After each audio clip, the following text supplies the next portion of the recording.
2026 ഫെബ്രുവരി 26 സ്വിറ്റ്സർലൻഡിലെ ജനീവയിൽ നടക്കുന്ന US-ഇറാൻ ചർച്ചകൾ സ്വർണ്ണ വിപണിയെ സംബന്ധിച്ചിടത്തോളം ഈ വർഷത്തെ ഏറ്റവും നിർണായകമായ സംഭവങ്ങളിലൊന്നാണ്.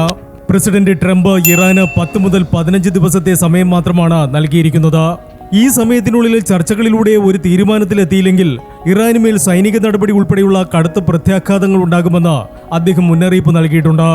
ഈ ഭീഷണിയാണ് വിപണിയെ ഇപ്പോൾ മുൻമുനയിൽ നിർത്തുന്നത്. ഇറാന്റെ വിദേശകാര്യമന്ത്രി അബ്ബാസ് അരാഗ്ചിയും അമേരിക്കയുടെ പ്രത്യേക പ്രതിനിധി സ്റ്റീവ് വിറ്റ്കോഫും തമ്മിലാണ് ചർച്ച. ഡൊണാൾഡ് ട്രംപിന്റെ വിശ്വസ്തനായ ജാരദ് കുഷ്ണറും ഈ സംഘത്തിലുണ്ട്. ഇറാന്റെ ആണവ പദ്ധതികൾക്ക് നിയന്ത്രണം ഏർപ്പെടുത്തുന്നതിനും പകരമായി ഉപരോധങ്ങൾ നീക്കുന്നതിനുമുള്ള ഒരു അന്തിമ കരാർ രൂപപ്പെടുത്തുക എന്നതാണ് ചർച്ചയുടെ ലക്ഷ്യം. ചർച്ചയുടെ ഫലം അനുസരിച്ച് സ്വർണ്ണവിലയിൽ 2 തരത്തിലുള്ള വലിയ മാറ്റങ്ങൾ നാം പ്രതീക്ഷിക്കേണ്ടതുണ്ട്. സമാധാനപരമായ ഒരു ഉടമ്പടിയിൽ ഇരുപക്ഷവും ഒപ്പിടുകയാണെങ്കിൽ ആഗോളതലത്തിൽ നിലനിൽക്കുന്ന യുദ്ധഭീതിയും അനിശ്ചിതാവസ്ഥയും മാറും.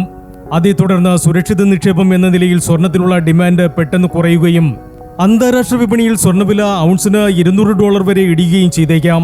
ഇത് കേരളത്തിൽ സ്വർണ്ണവില കുറയാൻ കാരണമാകും. അതേസമയം ചർച്ചയിൽ ഇറാൻ വഴങ്ങുന്നില്ലെന്ന് കാണുകയും അമേരിക്ക ചർച്ചകളിൽ നിന്ന് പിന്മാറുകയും ചെയ്താൽ സൈനിക നീക്കത്തിനുള്ള സാധ്യത വർദ്ധിക്കും. ഇത് സ്വർണ്ണവിലയെ പുതിയ റെക്കോർഡുകളിലേക്ക് നയിക്കും. അതെ, ജനീവയിൽ നടക്കുന്നത് വെറുമൊരു ചർച്ചയല്ല, മറിച്ച് സ്വർണ്ണ വിപണിയുടെ വരും മാസങ്ങളിലെ വിധി നിർണ്ണയിക്കുന്ന കൂടിക്കാഴ്ചയാണ്. Business desk, gold max.